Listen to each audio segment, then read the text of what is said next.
Setelah pelayaran selama kurang lebih 4 jam di Sungai Sekonyer yang penuh kelokan, tim ekspedisi akhirnya tiba di Camp Leakey, sebuah markas penelitian Orangutan Foundation International yang dibangun sekitar tahun 70-an.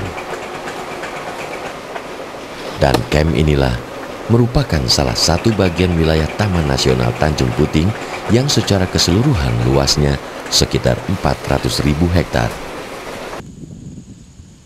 Wilayah hutan Tanjung Puting terbagi dalam beberapa zona, antara lain zona rimba, zona inti, dan zona pemanfaatan. Namun pembagian zona ini sama sekali tidak berarti ketika pemerintah memberikan hak penguasaan hutan kepada kelompok masyarakat tertentu. Beberapa wilayah hutan di Taman Nasional yang sebelumnya adalah hutan rimba berubah menjadi semak belukar. Malah ada beberapa wilayah tertentu yang kerusakannya lebih parah, menjadi hamparan pasir yang di sana-sini tinggal ditumbuhi beberapa jenis tumbuhan kerdil. Padahal, orangutan yang menjadi satu-satunya primata yang hidup di luar Afrika ini sepenuhnya menggantungkan hidupnya pada anugerah hutan ini. Tanjung Puting tidak hanya merujuk tempat tumbuh aneka jenis pohon, tapi juga sebuah masa depan dan kelangsungan hidup orangutan Kalimantan.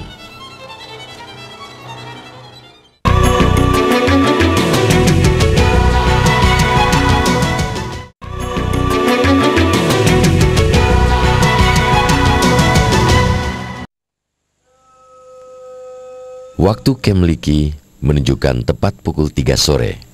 Aneka jenis makanan sudah tertata di atas balai-balai di salah satu sudut wilayah hutan Tanjung Puting. Para petugas sudah berkali-kali memberi tanda panggilan, tapi tidak ada satupun orangutan yang datang ke tempat itu. Kondisi ini membuat cemas para petugas jika terjadi sesuatu pada orangutan. Kecemasan itu segera sirna ketika dari arah timur di balik ranting dan dahan pohon muncul sosok hitam. Tidak lama berselang, belasan ekor orangutan dari segala penjuru menyeruak masuk ke dalam arena. Mereka bergelayutan dari satu dahan ke dahan lain menuju tempat suplai makanan. Ada induk yang datang sambil menggendong anak. Ada juga pejantan dewasa yang datang sendiri, tapi mereka tidak pernah bersama dalam sebuah perjamuan.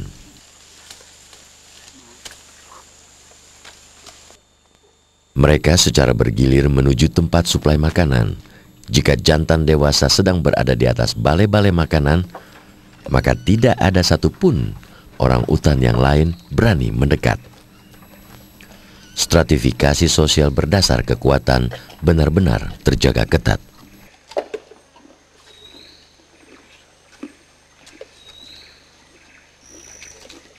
Orangutan dewasa akan meninggalkan tempat suplai makanan hanya jika dalam keadaan kenyang atau hendak membangun sarang sebagai tempat berlindung di malam hari.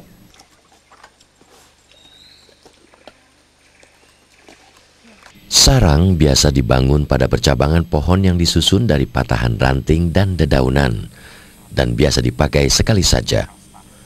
Namun kadang-kadang orangutan menggunakan sarang bekas, baik sarang sendiri maupun sarang orangutan lain, tapi sedikit diberi daun dan ranting baru sebelum dipakai.